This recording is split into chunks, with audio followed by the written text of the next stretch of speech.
वर अध्याय 7। हे कुलीन की पुत्री, तेरे पांव जूतियों में क्या ही सुंदर हैं। तेरी जांघों की गोलाई ऐसे गहनों के समान है जिसको किसी निपुण कारीगर ने रचा हो। तेरी नाभि गोल कटोरा है जो मसाला मिले हुए दाख मधु से पूर्ण हो। तेरा पेट गेहूं के ढेर के समान है जिसके चारों ओर सोसन फूल हों। तेरी दोनों छातियां मृगनी के 2 जुड़वे बच्चों के समान हैं। तेरा गला हाथी दांत की मीनार है। तेरी आंखें हेश बोन के उन कुंडों के समान हैं जो बत्रम बीम के फाटक के पास हैं। तेरी नाक लबानोन की मीनार के तुल्य है जिसका मुख दमिश्क की ओर है। तेरा सिर तुझ पर करमेल के समान शोभायमान है और तेरे सिर की लटें बैंजनी रंग के वस्त्र के तुल्य हैं। राजा उन लटाओं में बंधुआ हो गया है। हे प्रिय और मन भावनी कुमारी, तू कैसी सुंदरी और कैसी मनोहर है। तेरा डील डौल खजूर के समान शानदार है और तेरी छातियां अंगूर के गुच्छों के समान हैं। मैंने कहा, मैं इस खजूर पर चढ़कर उसकी डालियों को पकड़ूंगा। तेरी छातियां अंगूर के गुच्छे हों और तेरी श्वास का सुगंध सेबों के समान हो और तेरे चुंबन उत्तम दाख मधु के समान हैं। वधु ये सरलता से ओंठों पर से धीरे धीरे बह जाती है। मैं अपने प्रेमी की हूं और उसकी लालसा मेरी ओर नित बनी रहती है। हे मेरे प्रेमी, आ हम खेतों में निकल जाएं और गांवों में रहें।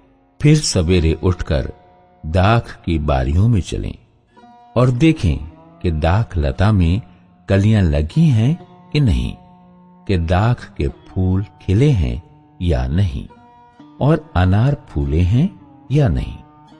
वहां मैं तुझको अपना प्रेम दिखाऊंगी।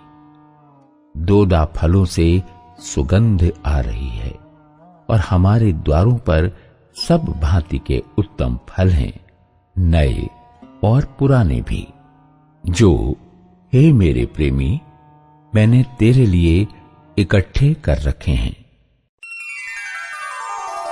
अध्याय 8। भला होता कि तू मेरे भाई के समान होता जिसने मेरी माता की छातियों से दूध पिया। तब मैं तुझे बाहर पाकर तेरा चुंबन लेती और कोई मेरी निंदा न करता। मैं तुझको अपनी माता के घर ले चलती और वो मुझको सिखाती और मैं तुझे मसाला मिला हुआ दाख मधु और अपने अनारों का रस पिलाती। काश उसका बायां हाथ मेरे सिर के नीचे होता और अपने दाहिने हाथ से वो मेरा आलिंगन करता। हे यरूशलेम की पुत्रियों, मैं तुमको शपथ धराती हूं कि तुम मेरे प्रेमी को न जगाना जब तक वो स्वयं न उठना चाहे। छठा गीत, सहेलियां। ये कौन है जो अपने प्रेमी पर टेक लगाए हुए जंगल से चली आती है? वधु, सेब के पेड़ के नीचे मैंने तुझे जगाया। वहां मेरी माता ने तुझे जन्म दिया। वहां तेरी माता को पीड़ाएं उठी। मुझे नगीने के समान अपने हृदय पर लगा रख और ताबीज के समान अपनी बाह पर रख, क्योंकि प्रेम मृत्यु के तुल्य सामर्थी है और ईर्ष्या कब्र के समान निर्दयी है और उसकी ज्वाला अग्नि की दमक है, वरन परमेश्वर ही की ज्वाला है।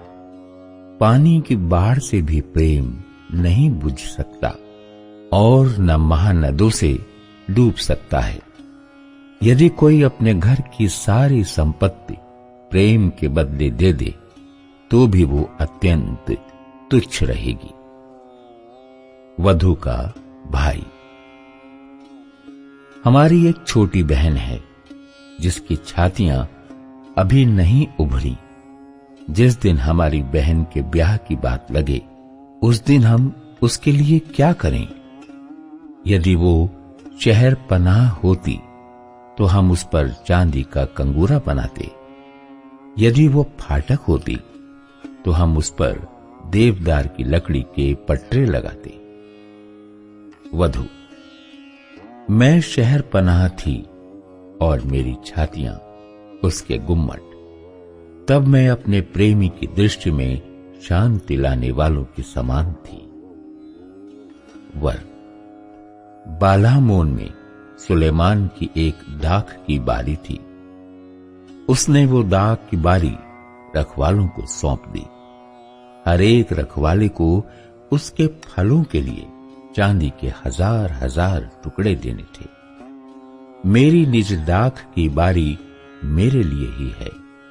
हे सुलेमान, 1000 तुझी को और फल के रखवालों को 200 मिले। तू जो बारियों में रहती है, मेरे मित्र तेरा बोल सुनना चाहते हैं, उसे मुझे भी सुनने दे। वधू। हे मेरे प्रेमी, शीघ्रता कर और सुगंध द्रव्यों के पहाड़ों पर चिकारे या जवान हजन के समान बन जा।